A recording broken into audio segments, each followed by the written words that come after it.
Hey, this is Simon. We have a lot of fun with our spoiler section and we want more of you to have access, so we've added the spoiler perk to the Landed Knight tier.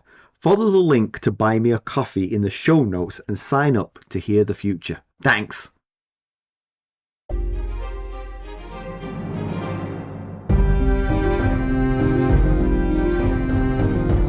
Hello, welcome to the Ghosts of Harrenhal. My name's Simon.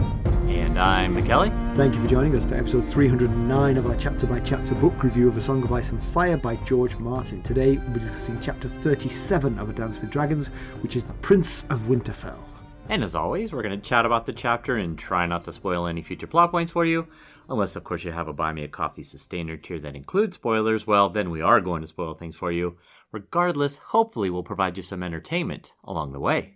We'll summarise what happened, discuss our thoughts on it, provide some useful background, compare it to the television show, indulge in a little pedantry and cover some relevant news and listener correspondence. Be sure to check out the show notes. They'll provide some additional information about the characters and geography of this chapter. How are you, Mackelly? I'm doing well. How about yourself? I'm good. I have a couple of stories for you. Oh, This is the moment. So Carson and I went out for dinner on Saturday evening. Okay. And a couple came to the next table and sat down at the next table. And I have a detector for British accents. And I was yes. These two people might be British. They were speaking very softly, but I just had a feeling. And the restaurant was really busy and everything was backed up and our food was taking a long time.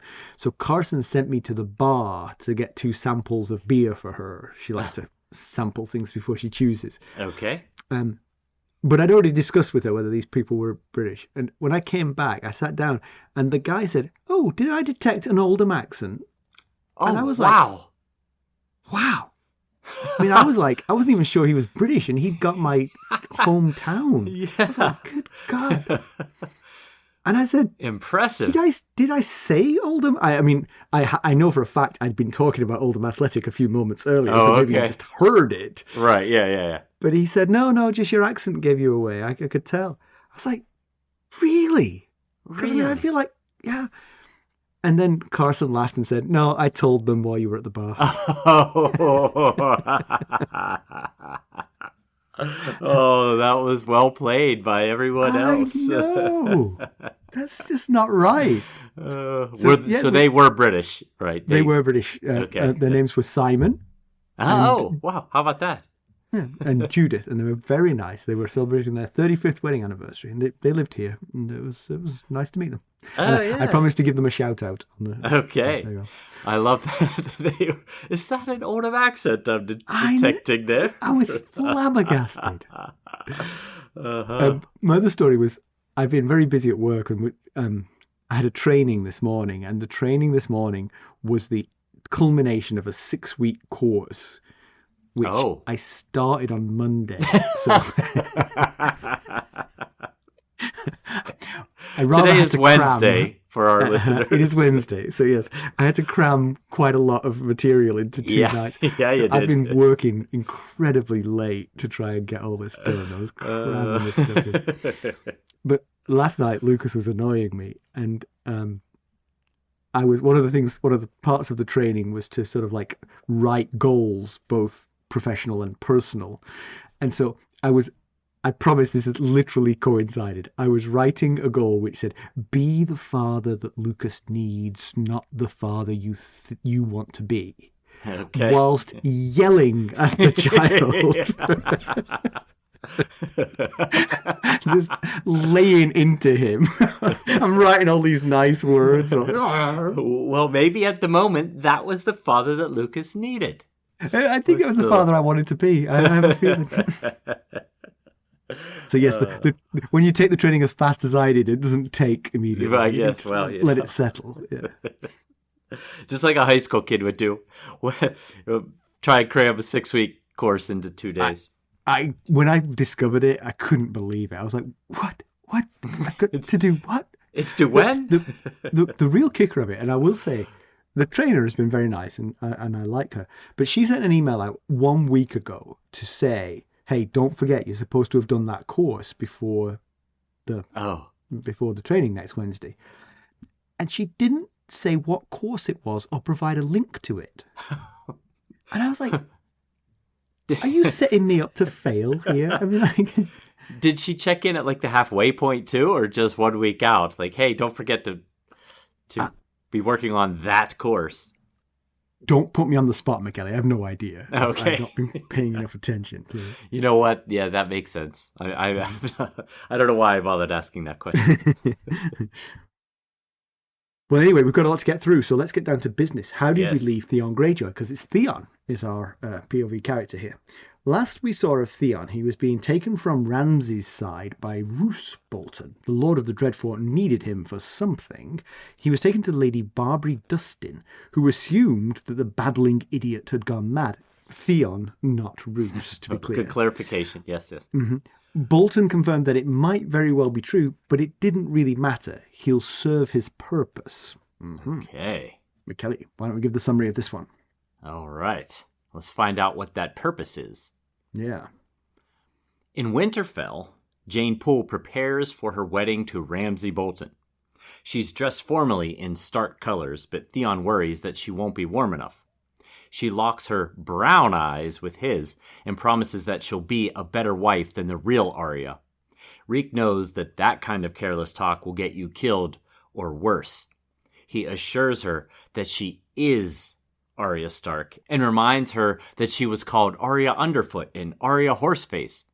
Jeyne admits that it was she who came up with that last one. She hopes that she is prettier, even if not as pretty as Sansa. Theon assures her that she is and that Ramsay agrees. She asks if Ramsay knows the truth. She's sure that he does, but she is afraid of him. Word is that he likes to hurt people. Reek says she shouldn't listen to these lies, but she points out his hands and his...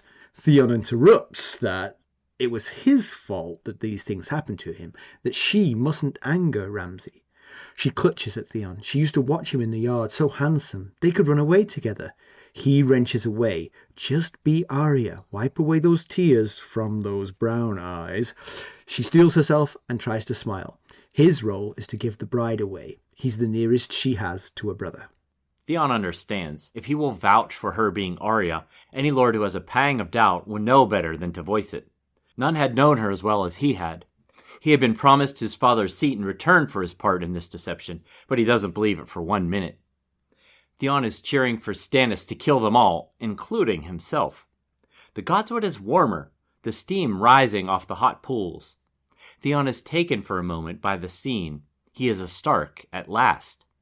He knows this place, soaking his bones in the hot springs, his first kiss, his first extra base hit. But it's all ethereal and ghostly this evening. He walks carefully. A misstep might cost him the foot if it were to annoy Ramsay. He feels like it is a strange underworld where the damned wander. Has Stannis already come through and won? The guttering torches cast the assembled lords as a menagerie of animals. Stout a mastiff, Locke a vulture, Umber a gargoyle, Big Walder Frey a fox, Little Walder a red bull, Roose Bolton a pale grey mask with dirty chips of ice for eyes. The trees are thick with Maester Luwin's ravens. The bride is exchanged like a prisoner, with one last look at Theon for rescue. He considers it. Ramsay's wrath might give him a quick end, but Jeyne relents and says her vows. Her Stark-colored cloak is replaced by a flayed man, and it's done. Ramsay carries Jeyne from the godswood, followed by Roose and his wife Walda. The bard Abel sings Two Hearts That Beat as One, which has been stuck in my head all week, by the way. The song in our world, Two Hearts right, That yes, Beat there as is a One, song yes. of a similar name. I'm Yes. guessing it wasn't that Abel was singing. Right, I don't think so. Alone now, Theon hears the heart tree call his name. Who said that? He no longer feels safe and follows the wedding party. It's not the Winterfell of his youth. The buildings are damaged or destroyed. Dead men hang, squatters who had been put to work rebuilding the place before being executed. He thinks back on his youth here. Ned's coldness, a distance born of maybe someday needing to kill the hostage. He bemoans that none of his former friends in Winterfell had helped him when he took the castle. Even then he tried to protect them, but Ramsay had killed them all. The Great Hall is at least warm. Abel is singing again. Theon thinks he is more of a pander than a bard, but his playing was passable. He hears comments aimed his way, and he understands why true Northmen must despise him. Even the whores mock him. But after spending time with Ramsay, words can no longer hurt Theon. He is seated on the dais, but at the far end, next to Lady Dustin. Roose toasts the couple, ending the long enmity between their two houses. The feast is sumptuous. Lord Manderly has provided 3 giant pork pies and plenty of alcohol. Wyman serves Roose first, then the Freys, but he eats 2 slices from each for himself. Theon has a dagger and imagines ways he could help Jeyne with it. His best plan is to kill her, but he's too afraid to act on it. Lady Dustin engages with Theon, discussing Lord Manderly. She thinks his jollity hides his fear. The Freys murdered his son, but he hosts them and serves them pie, a craven to the bone. She's in no doubt that Wyman Manderly would kill them all if he could, but that he's too craven. Theon thinks she should tell Roose Bolton, but she points out that Lord Bolton is well aware, eating nothing he doesn't see Manderly eat first, which presumably leaves him plenty of options. She thinks it's all a game to the bloodless Bolton. He aspires to being more than just the Lord of the North. He wants to be the king in the North. The realm is in no position to stop him. 3 maesters enter, and one whispers in Roose Bolton's ear. Lady Dustin doesn't like what she sees. She feels the maesters have too much power, hide their allegiances by dropping their family names, and that she would kill them all if she were queen. She recounts how Rickard Stark was advised by his maester Wallace to wed his son to Edmure Tully's daughter. And who was Wallace? A Hightower bastard. Wait, all that feels very familiar. We're getting to that. Roose announces that Stannis Baratheon has left Deepwood Motte and is marching on them. He and the senior lords leave the party to discuss strategy while his son consummates his marriage. Theon is quite drunk when Sour Allen grabs him and tells him to take the bride to Ramsay. Ramsay's rooms are nice, and he wants Reek to stay. Ramsay demands that Reek unwrap the gift. As instructed, Theon cuts away Jeyne's clothes. She resists the urge to cover herself at a silent no from Theon. Reek, prompted, admits that she is beautiful. Ramsay abuses her and demands that Reek make her ready for him. Reek points out that he lacks the necessary... Ramsay tells him to use his mouth. Reek complies. We'll be right back. Hello, friends. Are you ready to make some unforgettable memories? Well, if so, consider the Marriott Bonvoy program. Discover the perfect destination for your summer getaway and unlock exclusive deals on luxurious accommodations. With our affiliate partnership, you'll enjoy unbeatable savings and a seamless booking experience. Don't let summer slip away. Visit Marriott Bonvoy today and make this vacation season one for the books. Use our Ghosts of Harrenhal affiliate page to check it all out and buy Bonvoy points or give some as a gift. The link to our page is in the show notes. I will say, actually, let's just take a moment here to recognize the fact we are now at the halfway point of the books. Probably in about 20 minutes we'll reach the exact halfway point. Stupid prologue. Who threw that prologue in there? Yeah, so, God, Theon chapters are pretty bleak, because yes. Ramsay's tortures either happen on stage or get referenced. And yes. Theon's pain and suffering is so stark that it's just reading these chapters is tough to get through. Yeah, this chapter is titled the Prince of Winterfell, and that's primarily because he styled himself as such when he took Winterfell from the Ironborn. And this is the first, I think this is the 4th Theon chapter, but it's the first one not titled Reek. Yeah, so, and Martin uses the name Theon throughout. The only time he doesn't is when Theon is reminding himself, I'm Reek. Right, it rhymes with weak or whatever. And you can see Theon is so much more comfortable remembering his past life here, which he had spent so much time, so much effort fighting against these dangerous thoughts, trying not to remember that previous life. But I imagine it's hard not to remember that when you are back in basically where he grew up. Yeah, especially in the sort of extremis of being asked to rescue Jeyne from the plight she's being, whenever he gets tempted to break with his weak conditioning, it's going to bring back memories of his previous life, and Jeyne's pleas are going to bring that kind of thing to the fore. Yes. I will say, just on the subject of the bleakness of this chapter, I was so looking forward to this. It's been more than 5.5 years I've been looking forward to this chapter, and now it arrives and it's awful. God. Yes, it's a dark chapter, as you said, are all these Reek chapters. But you notice by the end of this chapter, Ramsay reminds Theon who he is, and the famous last sentence of the chapter is Reek bent to his work. Not Theon anymore. It was finally back to calling him Reek that he... Right. But yes, it's a dark chapter. Sad. It's very sad in a lot of ways as well. Yeah. I mean, the thing is, we didn't really know Jeyne. I mean, this is the most Jeyne we've ever had, right? Right. I mean, she was a wallflower character when she was in the first book, but now, I mean, it doesn't matter. It doesn't matter what her character is, what she's about to be exposed to, and what she is exposed to in this chapter. I mean, it's beyond awful. Yeah. So we do get an update on the state of Winterfell. The outer walls stand, but most of the towers are scorched, but still standing and roofless. I mean, these are stone towers. They're not going to fall down just for a bit of fire. Right. But the flooring and roofs will have gone. The glass gardens are shattered. Jon would be disappointed. Right. He would send Mance to go to rescue Arya and bring back some glass if you can get it. Hey, could you grab some panes? Grab some panes of glass while you're there too. But what has happened is that the kitchens have been rebuilt, the barracks have been re-roofed, and the Great Hall has been re-roofed. But Theon notices the Great Hall. It's sort of like previously the roof was like stained by soot over hundreds of years, and now it's fresh wood and it looks incongruous. Yes. Yeah, I guess it would almost look, wait, this is too bright in here.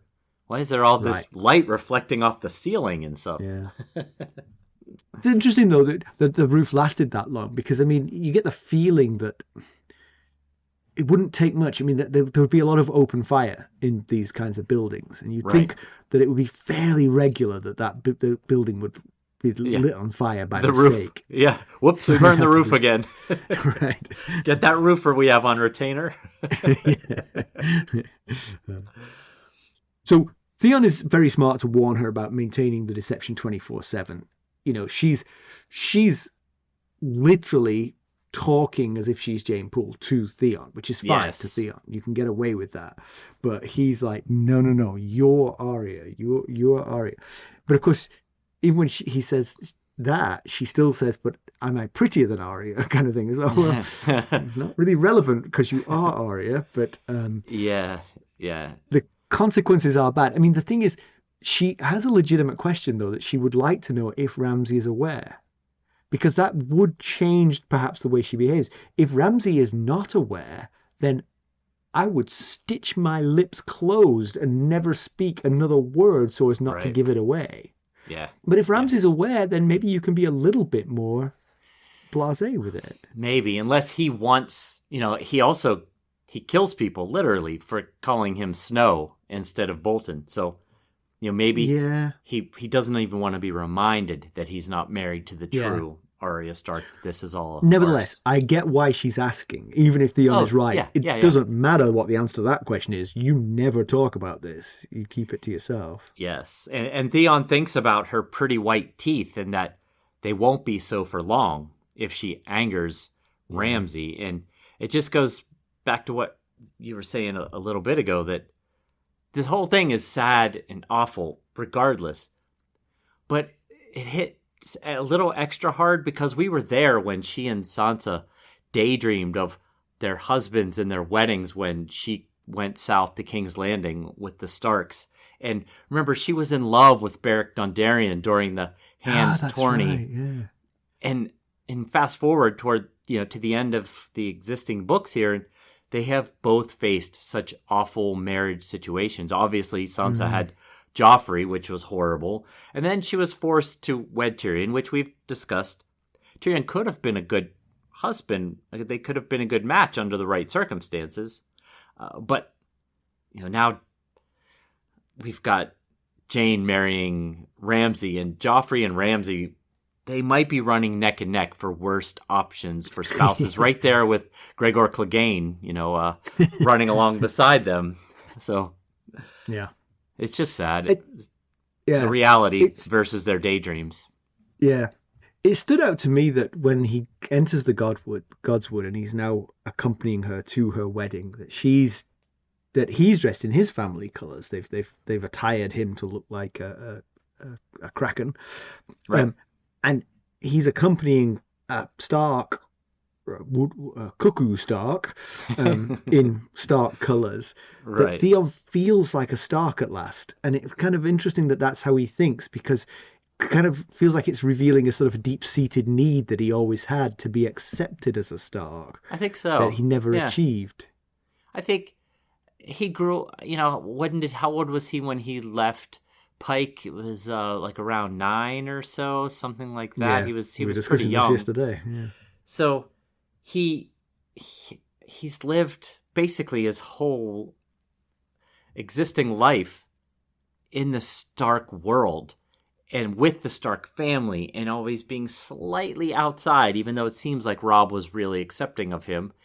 And I'm sure at some level he thought, I'd love to just be part of the family, Yeah. But what's interesting about that is he's quite proud, Theon, or young Theon was anyway, before he was turned into Reek. And it's kind of easy to imagine that he would be, hey, I'm a hostage here, I get it, but I can be friends with you guys. But the whole time I can imagine him looking down on them, like, look at you're rural rustics, yeah, you're high lords, but what are you high lords of? I'm the son of the king of the Iron Islands. Well, occasionally he gets bashed down for calling himself that, but really that's what we think, yeah. And we reave and pillage the entire west coast of Westeros. Everyone is terrified of us. What are you? And so it's just a little bit interesting that he dreamed of becoming a Stark. Yeah. He maybe thought that for a while, but he also is probably a little bit torn both ways. And I think it was maybe his last chapter or so, we got that revelation that for a while he imagined that Ned was going to marry him and Sansa, and that he would truly be a Stark in that sense. So it has crossed his mind before, I guess, that he'd be part of the family. But it's quite an insight that he had, that he felt that Ned was always standoffish because and his rationale for that. I don't think you need much of a rationale for Ned being standoffish. That's Ned's character. But right. Has he met Ned Stark? Yeah. Was that Ned didn't want to get too close in case he ever had to kill the kid. Which, I don't know. It seems a long shot to me. Even if the Greyjoys rose up in rebellion again, I don't think he would kill the child. I really don't either. He's Ned Stark. But I guess Theon might not be sure. He might not be positive that wouldn't be his fate. And of course, that impression might have been given to him the day he arrived, when he was very young and impressionable and had no idea who the Starks were, Yes, yeah. With hindsight, he might have looked back on it and said, that guy would have never done it. He wasn't going to do that. Right, it's not Ned. But his buy-in is crucial. Speaking of his Starkness, his buy-in is crucial here, because any lord who is harboring any lingering doubts about whether this is Arya or not, theoretically would be put to rest if Theon, who grew up with Arya, vouches that, yes, this is Arya Stark. But I gotta say, in his state, who's buying, whatever he's saying or thinking? That's the thing, that the Boltons' claim to power here seems so tenuous and so built on sort of terror and unpleasantness and smoke and mirrors. I mean, like, this doesn't stand up. You know, Yeah. every lord there who doesn't like Bolton, which appears to be most of them, would, on a heartbeat, turn around and say, I knew that wasn't Arya Stark. Right. Her eyes are brown. Never once thought it was. The only person vouching for her was that lunatic Reek. You know? Right. Have you smelled that guy? Right. But Roose has offered to consider options of ways to restore Theon to the Seastone chair of his fathers if he cooperates. And rightfully, Theon does not buy that for a second. And I think the handling of the squatters that were in Winterfell should indicate that that is the right track to take there, because Roose promised them mercy if they helped rebuild Winterfell. And so they did. They're the ones that put the new roofs on and built the new gates and all of that. And then he had them all hanged anyway. And that just, that fits with that Bolton mystique of ruthless, heartless, bloodthirsty vampires. But Theon makes the valid point that was him showing them mercy. They could have flayed them.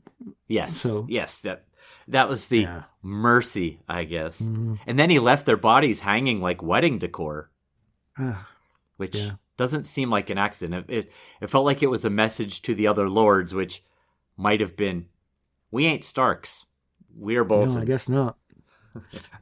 So after the wedding is over, Theon trails behind in the godswood, and he hears his name called out. Do you think this was Bran reaching out to him, or do you think this was just... I think it was, based on our last Bran chapter, it seems like Bran is doing the same thing he tried to do with his father, looking through that same tree. But to be clear, we didn't see Bran Bran didn't see Theon in that chapter. This would be a separate incident. Right. Yes, it would be an additional effort. And so we mentioned this, speaking of such things. Can I just say, this chapter is going to be, this chapter is like a greatest hits chapter. We're just going to be referencing other chapters all the way through. Right? It's one of those montage episodes where we just focus on previous things. Hey, now that we've been doing this for 6 years, we can just do whatever we want, however we want to do it. So go on. You wanted to talk about Bran while he was very briefly here. Yes. Well, he whispered one word through the weirwood. So we mentioned last week in News and Notes that we were negligent in our recent Bran 3 episode and did not bring up a major fan theory revolving around the weirwood paste that Bran ate before going into the weirwood here in Winterfell, the heart tree. So here's the theory. You remember the paste? Well, I do. The theory is that the paste was not actually made up of only weirwood seeds, crushed up weirwood seeds, but of Jojen reed. Ew. I know. There's an apostrophe and then something else there, surely. No, Jojen reed. Yes, Jojen reed. Which is, personally, for me, it's a bit out there, but I will give you all the supporting evidence that those who believe will cite. Go on. Okay. So Jojen explains, back in that Bran 3 chapter, he explains that the singers, the children of the forest, live many lives watching the world through the weirwood system, and that when they die, they become part of that system. Bran thinks that means that Jojen means that they're trying to kill him, and Mira says to Jojen, "You're scaring Bran," and Jojen's response is, "He's not the one who needs to be afraid." That's evidence. That's evidence one, implying that he, Jojen, should be afraid of something involving the children of the forest, I guess, would be what... Well, implying that someone should be afraid of something, not Bran. Right. And I actually did mean to bring that up. That would have clued me into talking about this. Yes. But I forgot to bring up that line. Saying you already had this lined up, but you missed it and you regretted it. But yes. Anyway, it's good to talk about it now. Yes. Well, okay. So later, before eating the paste, Bran is wishing that he could comfort Mira while she was crying about Jojen's mental state. Remember that? And then suddenly she bolted out of their little sleeping alcove. And the description goes that her steps receded until nothing but the voices of the singers could be heard. So some are conjecturing that she heard these voices, recognized something was happening, and bolted without warning to go try and stop it. I believe that is the thought there. Okay. And then the very next paragraph is one of those many moon scenes. You know, the moon's always waning and waxing in that chapter. And that particular scene says the moon was a crescent, thin and sharp as the blade of a knife. So is that supposed to be symbolizing human sacrifice being taken place at that moment?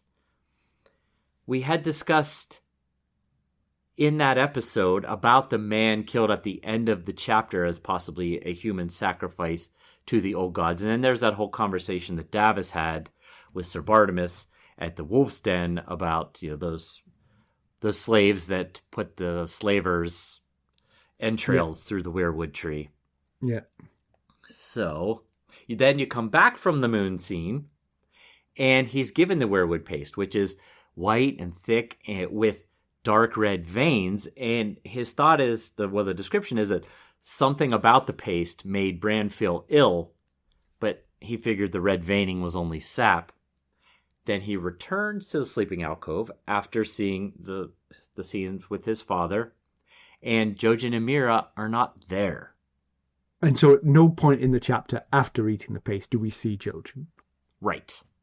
Yes. Or Mira. Or Mira. Or Hodor. Hodor took him back, so presumably Hodor was... Yes, right. Hodor we did see, I believe. I mean, yes, okay. There's circumstantial evidence that you could point to there, but if I'm on a jury here, I am not convicting on this. No, there's not enough. It might be true, but there's definitely not enough there. Agreed. Yes. I think it's a long shot, especially the first part. I mean, Jojen saying he's not the one who needs to be afraid. That's just a Jojenism. That's the kind of thing he says all the time, you know? It is, yes. It is. It's a very he's almost like a little Dolorous Ed with his dour takes all the time. Yeah. I mean, the symbolism is strong, and you're right to point out the other symbolism throughout this book about human sacrifice. So that gives it some credence, I have to say. But I'm hoping it's not true. I think George has left himself with the option here. Right. Yeah. Maybe he's reading these fan theories and is like, you know what? I'm going to go with that. I really like that idea. Maybe. Yeah. But back to the Godswood in Winterfell in present time. I believe that wraps up our Jojen paste, as the theory is called, discussion. So, about the heart tree and the whispering of Theon, there's a couple things there.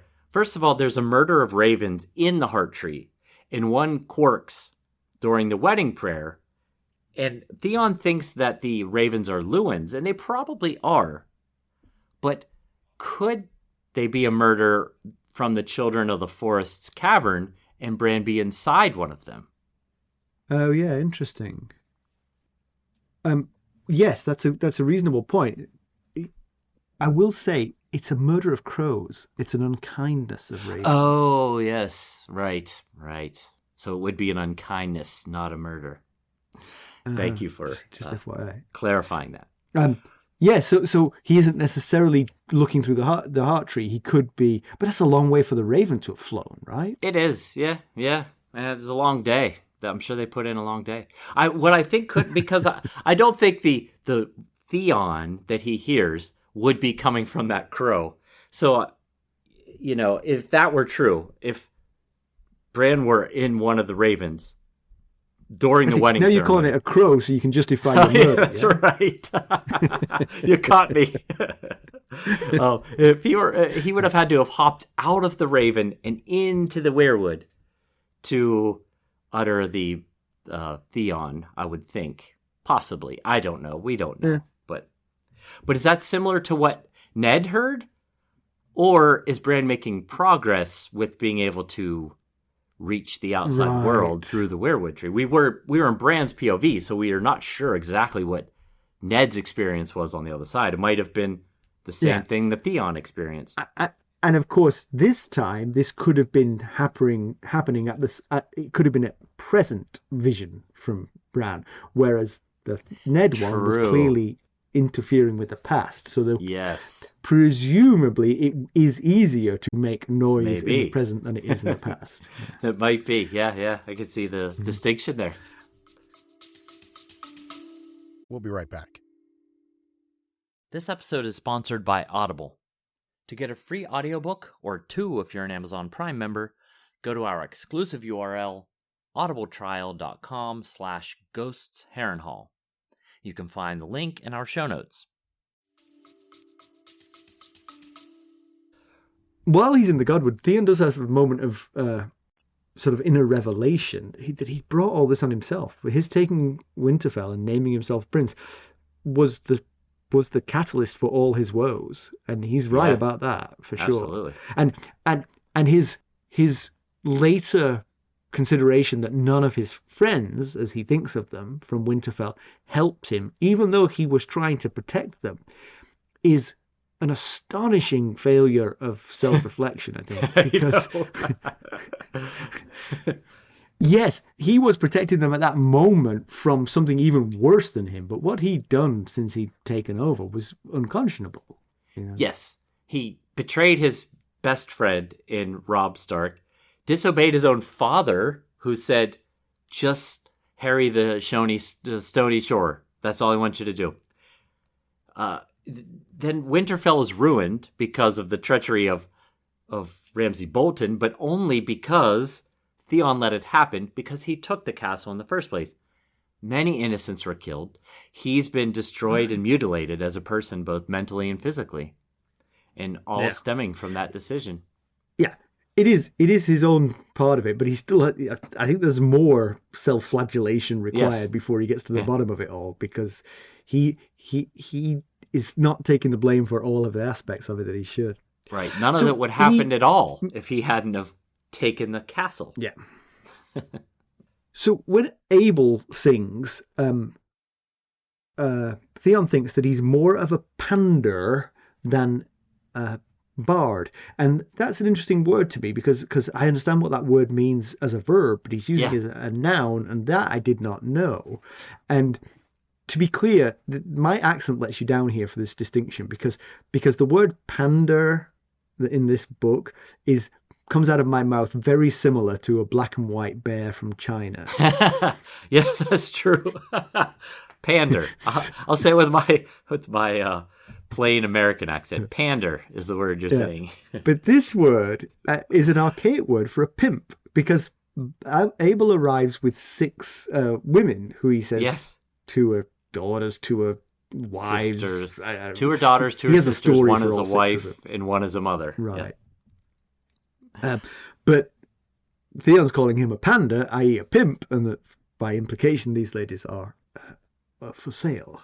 Yes, I'm glad you looked that up, because I just thought he meant that he was pandering to the right, which of audience. Course which is why it's used as that word, because that's kind of what kind of means the same thing. You're pandering to someone's needs, you know. But, sure. Yes.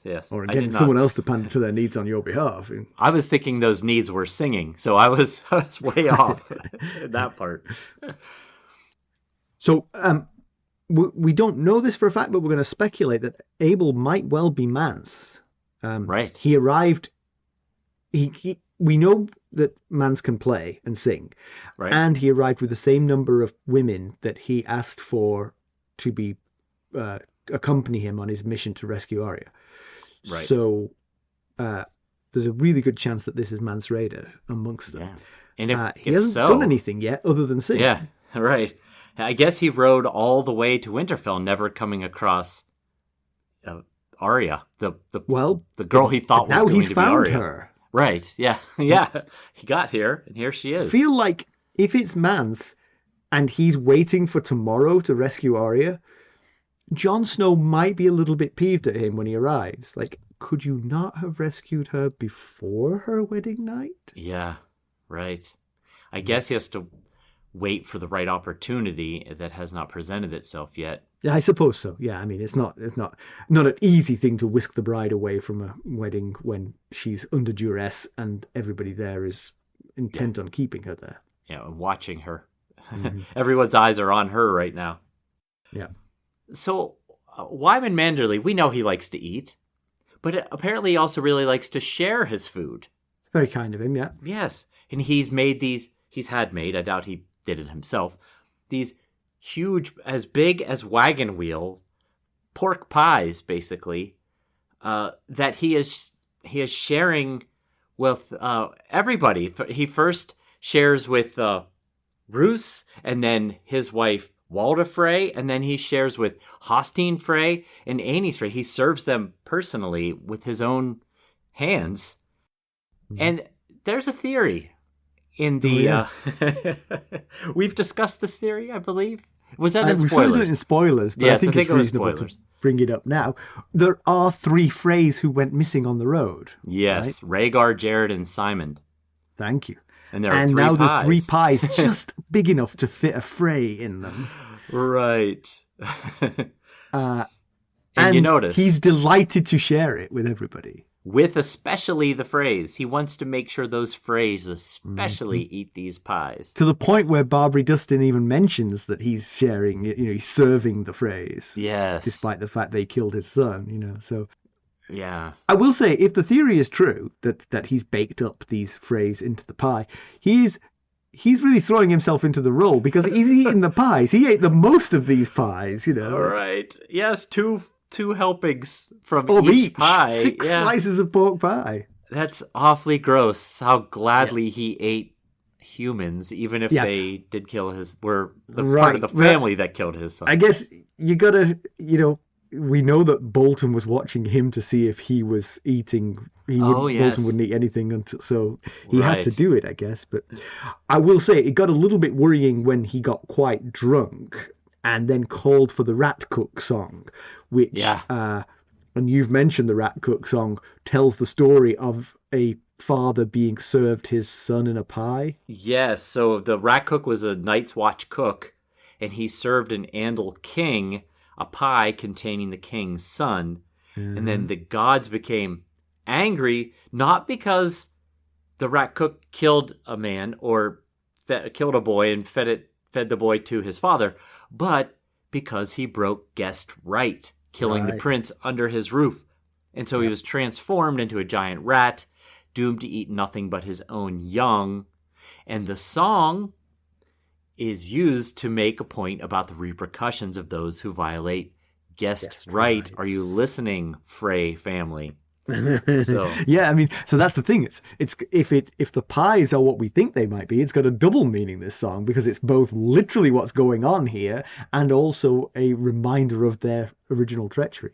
It's awfully close to the bone, which in turn turns out to be a human bone, which is get stuck in your teeth right there. And he calls out a few other songs during the wedding reception. And another song he calls out is about Dany Flint. And that one also kind of strikes home, because Dany Flint is about a girl from House Flint who pretends to be a boy to become a brother of the Night's Watch. And when she's discovered, she is raped and murdered by her brothers. Now, that's not a one-to-one comparison with Jeyne's situation, but it is about a girl pretending to be someone else who is being abused. Yeah, interesting. But one thing I'll say about this pie, the theory is called Frey pie. One other bit of slightly supporting evidence is that he suggests that they all wash the pies down with arbor gold. And we've talked about it before. The idea that every time arbor gold is referenced, lies and deceit are also being served.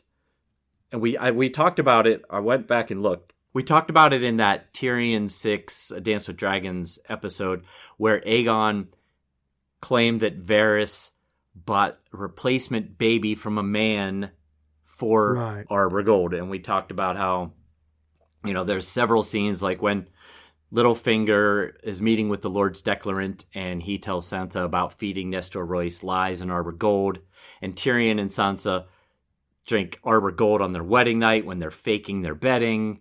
And we've discussed in that chapter all the different times when arbor gold was also part of some deceit or some lie. Interesting. Yeah, I'd completely forgotten we talked about that, so I'm going to be looking out for Arbor Gold from this point forward.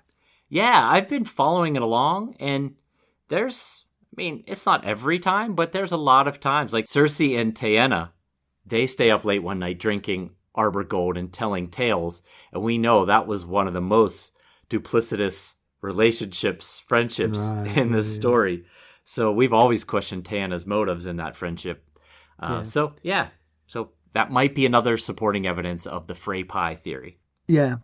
The chapter then focuses on Barbrey Dustin's conversation with Theon, and most of it is kind of just sort of like setting the scene. She's pointing out Wyman Manderly's cravenness, that he's baking the pies for the people who murdered his son, sort of just giving us a sort of like a counterpoint to our theories about what's going on. Not really a counterpoint, just illuminating it, putting a spotlight on it. Hey, right. Do you have a theory about what's going on over there? Well, let's talk about it over here.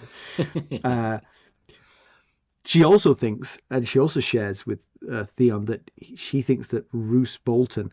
I thought it was interesting that Theon said that if she believes that Wyman Manderly plots treachery, that she should go tell Roose Bolton. But she's like, I don't need to tell Roose Bolton. He's well aware. Right. He knows who his real friends are. Nobody. And so he treats everybody as a potential enemy. And that in turn, Roose Bolton aspires to be king of the North. And she makes a good point. The situation is sort of sufficiently fluid that he could take it if he wished. It's the brass ring is right there for the grasping. Yeah, the Lannisters are a spent force. Yeah, I think that's how she puts it. The Lannisters are a spent force or something like that.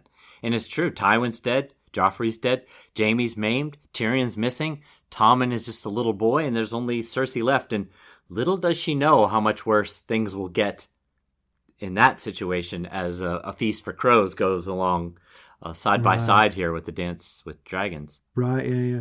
And so really he's only defeating Stannis away from this being wide open to him. Yeah. You've got to control the North before you can be king of it. And... Yes, right.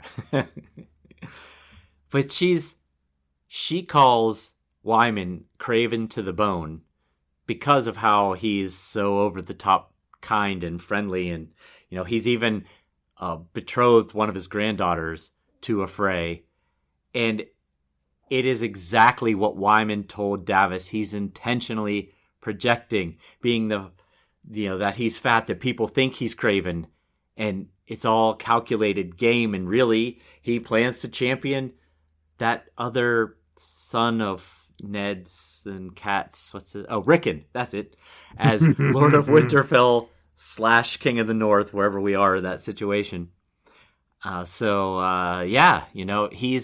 She's fooled by the... But is she though? Because she's really, what she really says is, it's only his cowardice that prevents him from acting on his righteous anger. So she hasn't bought that he has believed the phrase or that he's made peace with the phrase. She's buying into the fact he's too afraid to act on these things. And that's not quite the same thing. All it takes is someone to boost you, to get rid of your cowardice, and then he might act on it. So I see it slightly differently, I think. No, I see what you mean. Yeah, he is acting on it, just not in the direct way. To their face, he's being the fun, accepting guy. So Lady Dustin, St. Barbrey, has this brilliant notion that you have the maesters running the kingdom. It's absolute genius. It is. Yeah. But what I was curious about what she said was the specific accusation about Rickard's maester was a Hightower who brokered the Tully wedding to the Starks. Yes. I hear all those words, but I can't piece together why a Hightower bastard would be manipulating the Starks to marry a Tully. What has that got to do with anything? Yes. I think it has to do with undermining the Northern alliance. Oh, interesting. Okay. Yeah. Okay. Yeah, all right. That's something then. I was like, it felt like she was slapping down the winning card, a Hightower. And I was like, what? I thought it'd be anything other than a Hightower. Right. But, yes. Of course, that little bit of conversation is the Cue for Simon's long-awaited apology for spoiling this chapter 302 episodes ago when I blabbed all of Lady Barbrey's theory without ever remembering it. Well, you dreamed it. What were you supposed to do? I don't know. You had a dream and you reported it. All right, so you dug it out, so you're going to play it right now, okay? Yes, we're going to play. So this is going to be kind of one of those mirror and a mirror and a mirror things. Our voices are going to sound exactly the same. But what you're about to hear is an old episode from December 16th, 2019, episode 11, John 2, chapter 10 of A Game of Thrones. So we will tell you when we're back, but the next things you're going to hear is from that episode starting now. We'll go on. I'm not sure how to bring this up, but I'm going to play a segment for you and from a previous episode. Okay. And you let me know if you recall Okay. this segment. Go for it. Okay. Last night, I actually had a dream about maesters, and it was a very specific and very odd dream. Now, I don't often dream about Game of Thrones, so this is news, I think. I think this belongs in the podcast. So my dream was a conversation between Bran and Jaime Lannister. Jaime has a theory that the maesters are some kind of Freemason sort of cult who are secretly running the Seven Kingdoms. That their ravens are passing messages between them, and they know everything because their lords rely on them for writing things. They know everything, and that they're basically some kind of cult that runs the whole thing. And he's explaining this to 7-year-old Bran, who's lapping it up, presumably. Right. But totally, he said, it's the ravens. The ravens are everywhere. And this was my dream, and it was really weird. And I was like... That's pretty cool, though. I was, yeah. Yeah. I do a little bit of dream fan fiction. Yeah, I like it. You should probably write that down and send it to Martin. Except it's crazy. I mean, that was Jaime Lannister talking to Bran for no reason about a crazy idea. I should write that fan fiction. Yeah. The thing is, again, I don't really believe in the plot. It doesn't make a lot of sense to me, just to be clear. Okay, I don't literally remember saying any of that, but now I've heard it played and it was clearly my voice. Yes, I do basically remember that dream and saying those words. Okay. Well, you're probably wondering why I bring this up. Well, my friend, I think you might be plagiarizing in your dreams. I have no idea what you're talking about. That doesn't make any sense. I'm about to tell you why. So when you were telling me that stuff, I kind of reacted to it honestly. Like, I was like, wow, that's a really cool idea. Yeah, because, I mean, I think just to let you know how the sausage is made here, I mean, a lot of the things we talk about, we pre-plan. Yeah. But that dream, I think that was the very first time you heard that dream. I think that was all kind of fresh to you. So your reaction, I will give you, was completely honest. I was honestly reacting and thought it was a really cool idea, really interesting. But afterward, I just had this nagging memory that I'd heard this idea before. And so I sat on it, for a while and kind of gave up on it. But then I woke up one morning and had an epiphany. I hope you mopped that up. So I want to read a passage to you from a chapter in A Dance with Dragons. Okay, but no spoilers. Let's be careful here. Yes, I've cut out some of the content for brevity, and I've removed everything I could to prevent spoilers. But don't worry, you've heard all this before. Might sound familiar. I will say that none of the characters were named Jaime or Bran. Okay. So it starts with this is a conversation between two characters. I'm pretty much just giving the one character's side, but it starts with, if I were a monarch, the first thing I would do would be to kill those gray rats. This is in reference to the maesters. Sound familiar? Mm-hmm. So far, that first sentence, nothing wrong with that. They scurry everywhere, living on the leavings of the lords, chittering to one another, whispering in the ears of their masters. But who are the masters and who are the servants, truly? Every great lord has his maester, and every lesser lord aspires to one. If you don't have a maester, it's taken to mean that you are of little consequence. The grey rats read and write our letters, even for such lords as cannot read themselves. And who can say for certain that they are not twisting the words for their own ends? What good are they, I ask you? Wow. That's fascinating. Now, we're pretending here a little bit that this is news to me. Mackelly came to me with this chapter a couple of weeks ago, and he said, "Look, read this," and he was very excited. I was when I realized it was like Christmas morning. I was like, I know. I think I know I've heard this before. And I went digging and I found it, and so I was like, oh my gosh, wait till you hear this. You'll be so excited. So he was excited, I will grant you this. And this is all part of my defense here, by the way. So when I read the section of the chapter that he was pointing to with sort of like puppy dog eyes, like, yeah, see what it says there? I had no idea what he was talking about. I didn't have a first clue. I could tell by the look on your face. You had no idea what I was talking about. And he was like, your dream. And I was like, what dream? The dream you related in the podcast. What podcast? No, I'm not that bad, but I had zero recollection of having that dream or reporting it on the podcast. And certainly its content didn't seem to... I had no way of connecting these two. So what I'm saying is, I have a terrible memory. I have an appalling memory. You have admitted to this for about as long as I've known you. So you're now accusing me of plagiarizing a chapter of a book that I have not read for at least 5 years. It's 5 years since I read that chapter of that book. And somehow... almost word for word, that chapter stuck in my mind to the point where, on demand apparently, I was able to dream it up and report it in a podcast. I'm just saying, yes, obviously, chronologically, it looks bad for me doing the plagiarism, but I have a feeling that George Martin might be plagiarizing my fan fiction, is what I'm saying. I guess it's possible, but... and that's not even the end of it.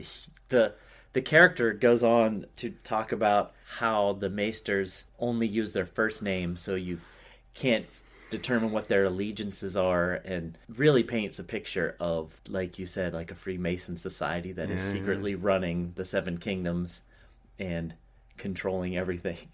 Pretty much just what you said in your dream.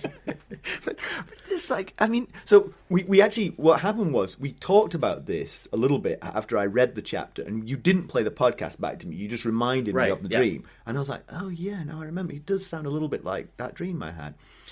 It was only when you played the podcast back to me that I realized how similar they were. So in the interim, we'd had some conversations at lunch with friends, and one of them, Joan, was saying, oh, this is clearly you had this memory. There's no doubt about it. You had this memory. And I, with a terrible memory, said, no, there's no way I had this memory. I clearly independently invented this. But now, having seen them side by side, I'm convinced that I really did have this memory. You had to have. It's too close. It is just too close to be anything else. But then that suggests to me, I'm like, who knows what's in here? There must be just oceans, cathedrals of information in this brain that are just... No, I said that to Joan once I admitted to the fact that I'd plagiarized, and she said, no, it's more to do with something about that section of the book stuck with me. Something was happening as I was reading that piece of the book, which stuck in my mind. And that's why it came back. But I have no recollection of what that was. I barely remember reading that book. The character who speaks these words, I don't remember that character. When I told you, I was like, this character, you were like, who? And I was like, during this scene, and you were like, what? That I could somehow remember the words that were in that chapter without remembering anything else about it. Just seems a bit weird. So yes, that's pretty fantastic, though, yeah, I gotta say. We apologize profusely for the spoilers, but if you stick around for episode, I think I worked it out, episode 307. Yes. We will apologize again for having spoiled this back 301 episodes earlier. Yeah, so just stick around for 290 some more episodes, and you will get that apology. So please stick with us. Oh, that was good stuff. Okay, so the bit that I like is when we say we're not going to give any spoilers, but don't worry, you've heard all this before. That's the bit that cracked me up. Oh, that was good. That was fun. It was. we laughed for weeks about that because it was just. I honestly think it was kind of like the catalyst for the whole podcast in some ways. Yeah. Because it was so much fun to discover that we'd done that and then to laugh about it, and then we got good responses back from people. It was, I'm glad it happened, and I am sorry for the very unintended spoilers. Well, you did say, although you were off by one episode, I believe you said. I was. I think I said episode 307, in fact, and it's 309 we're in. So that's not bad, given how long ago it was. You know? Yes. So that was cool. It's a long time. I can't believe. I mean, back then it almost seemed like a joke, like come back to us. Yeah, exactly. It was like, yeah, right. Like we're ever gonna get there. Right, and here we are. Our hair's a little grayer. My hair's a little less dense in general, but here we are. So I'm glad you got the chance to apologize again, because you said you were going to apologize again today. So yeah. So Barbrey says that with enough digging, you can learn a maester's birth surname, and it sounds like she did a good deal of digging, and got way more than just Wallace's last name. She got his whole backstory, and I wondered, why does she care so much? We know she holds that grudge against Ned, blames him for her husband's death during Robert's rebellion. But this feels completely unrelated. Is it more beef with the Starks that we're not aware of, or is she just a major busybody and went digging into this information here? I mean, he was a Flowers, right? Because that's so. That would be enough, surely. It would be like, oh, okay, the Reach are trying to sow dissent in the north. It doesn't really matter who he was, but you're right. She went further. She found out whose bastard he was. Yes, she went all the way in. Like she was digging for every nugget she could about this guy's past life. She trusts those grey rats no more than I do. That's right. That's what led her down this path, I guess. Yeah. And I would like to apologize to her for literally saying in that clip that I didn't remember who she was. She's a pretty good character, though. So enough of this frivolity, because the chapter ends with a god-awful scene with terrible. the bedding. I had a question, though, and it's kind of icky to ask it, but is Ramsay expecting Jeyne to be a virgin? Because he says he's going to give a remnant of the bloodied sheet to one of his men. So it felt like he was, but we know that Jeyne's been under the tutelage of Peter Baelish to sort of like learn how to pleasure men, but has he managed to do that and simultaneously keep her maidenhood? I don't think so. I'm not trying to come over all Zolorak here. And, right. So here's what we know. She was taken from the Red Keep by Littlefinger and told by Cersei to keep her out of King's Landing. But in this chapter at the end here, Theon sees scars on her back, suggesting her having been whipped. And she tells Ramsay, when they're in bed together, that she's been trained to please men. Right. So I don't. But you're right. He did insinuate that she was going to be deflowered, but it's hard to know because they also don't know whether Ramsay knows who this is. If we knew that, we might be able to make a better assumption here. Her evidence for why she thinks Ramsay does know that she's not the real Arya is the way he looks at her. Yes. But she doesn't know how hateful he is to everyone. True. Very true. And Theon thinks here, and at the beginning of the chapter, he must know who she is. He's got to know who she is. But we don't know if he knows who she is. So yeah, I mean, the thing about it is that Ramsay would have no way of knowing what she looked like. It would just be a matter of whether Roose is letting Ramsay in on the... Always, his name just makes me do this every time. Roose. Right, on the Roose letting him in on the ruse. Yes. We do know that back in A Feast for Crows, Jaime was sure that the Boltons knew that this girl was not really Arya. He told Brienne, don't bother chasing after that girl that's pretending to be Arya. That's not the real Arya. They know it, and I know it. I'm confident Roose Bolton knows. I'm confident of that. I just don't know whether Roose would bother telling Ramsay. Yeah.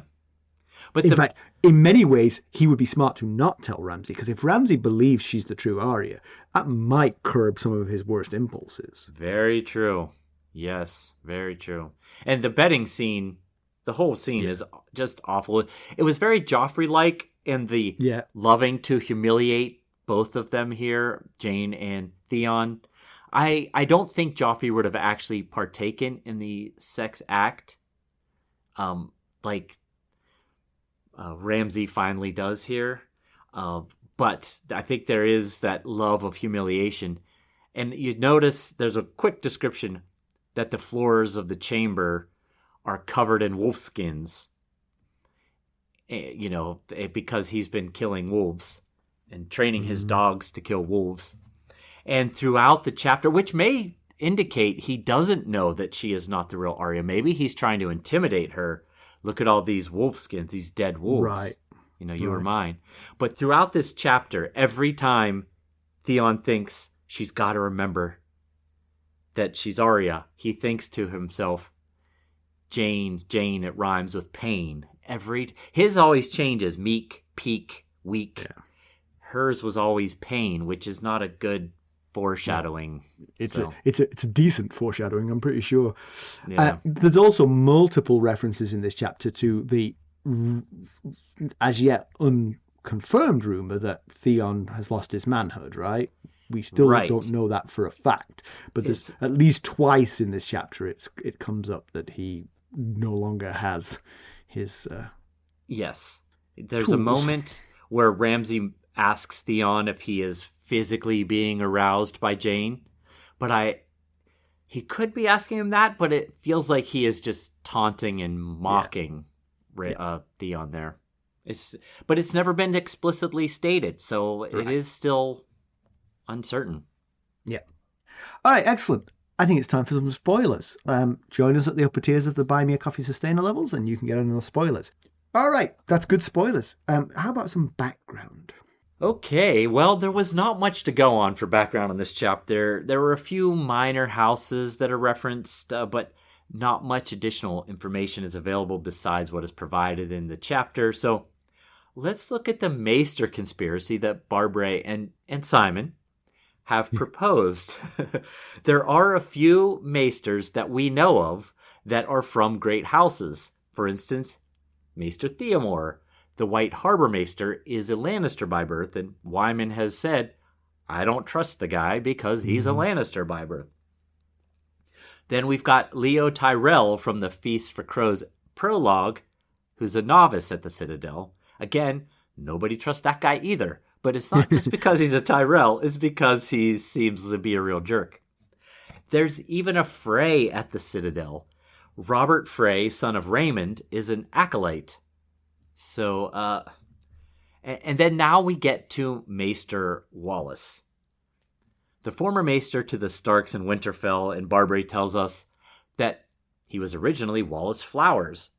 His parents were a Hightower girl and an Archmaester of the Citadel.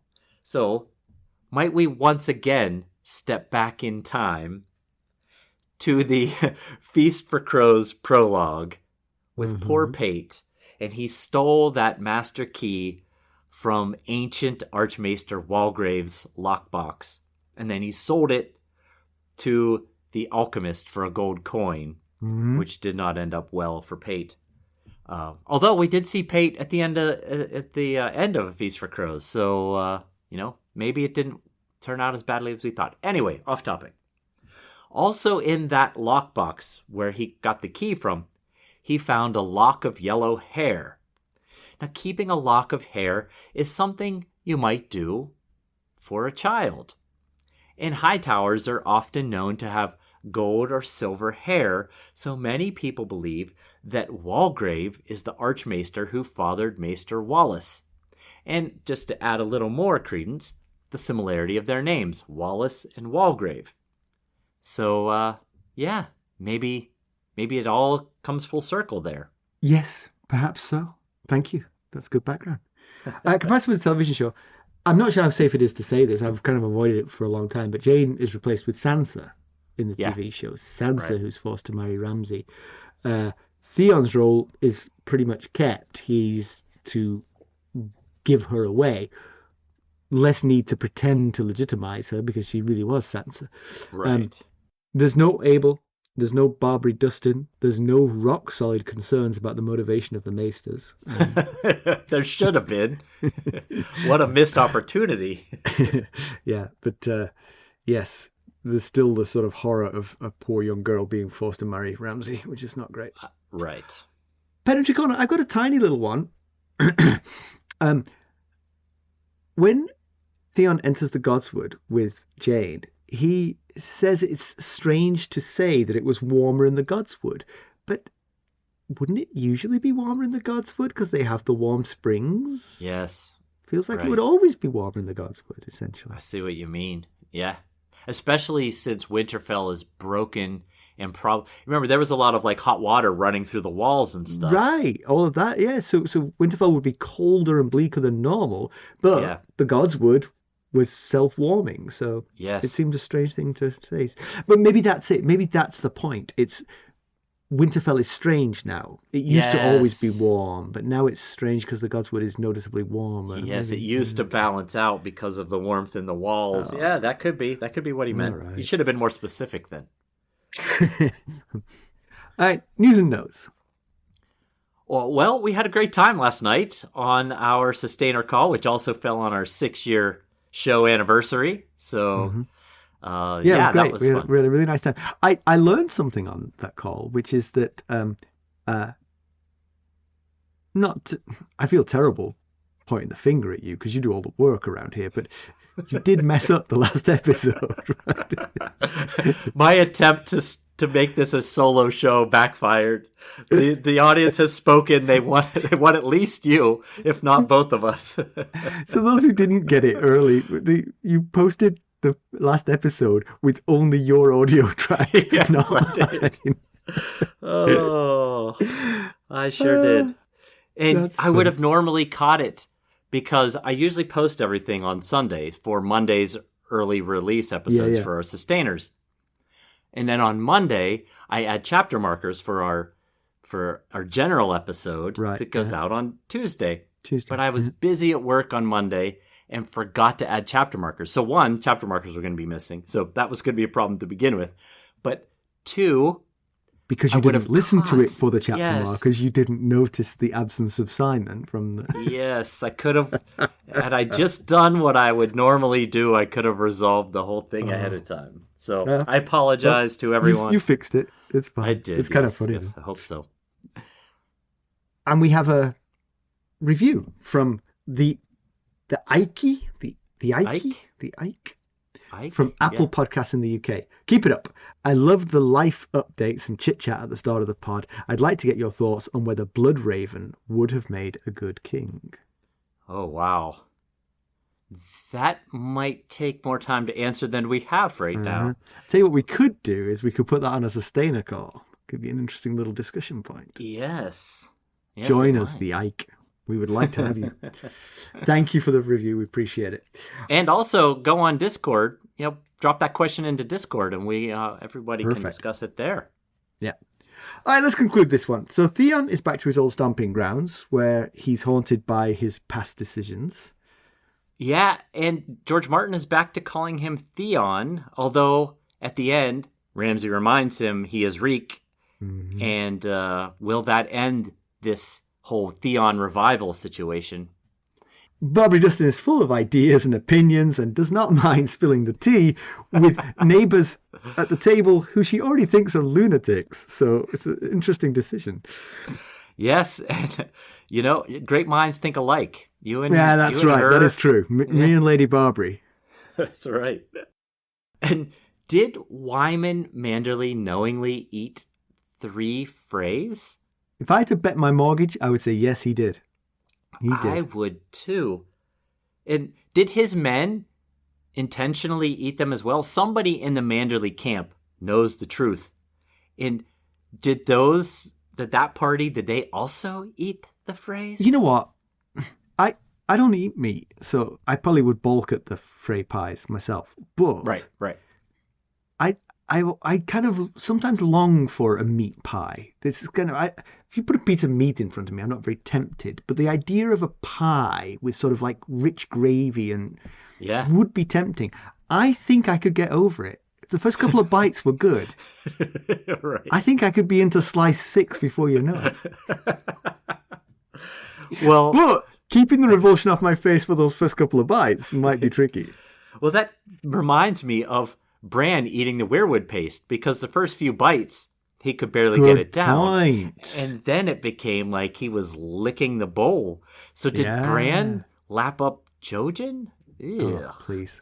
I can tell you this, the Children of the Forest did not offer Bran Arbor Gold to wash down that paste afterward. So because they weren't lying.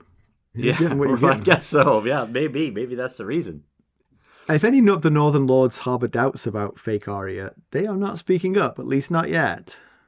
No. And I guess Theon's approval is enough. He's kind of held captive in his own right. So it's not like... It's a token. It's a token. Yeah, I guess so. It's hardly compelling evidence one way or the other. But poor Jeyne. I fear for what's in store for her. She's had a truly awful life since her father died, and it's likely not to improve in this new situation. All the kids have suffered greatly in this story since, the Stark kids, since Ned and Kat died. And Jeyne's fate often goes overlooked because she's not a Stark and we didn't get to know her as well. And she's not been a POV, but she's had a really tough go of it since her father died. Yeah. Honestly, it makes Sansa's plight seem pretty easy in comparison right now. To this point, Sansa's had it worse, but now I think Jeyne's going to race on ahead in terms of who had it worse. Could be, yeah. Next week, we have another unique and mysteriously titled chapter. It's called The Watcher. Exciting. Oh, yes, let's all tune in and find out what that's about. Exactly. There are 3 ways that you can help us. You can leave us a review like the Ike did and a 5-star rating. You could buy us a cup of Arbor Gold at buymeacoffee.com/ghostharrenhal. There you can become a sustainer at any of the various levels. There's a tier to match your budget and interest, and the upper tiers get you the spoilers. Or you can donate directly to our cause at our website, ghostsofharrenhal.buzzsprout.com.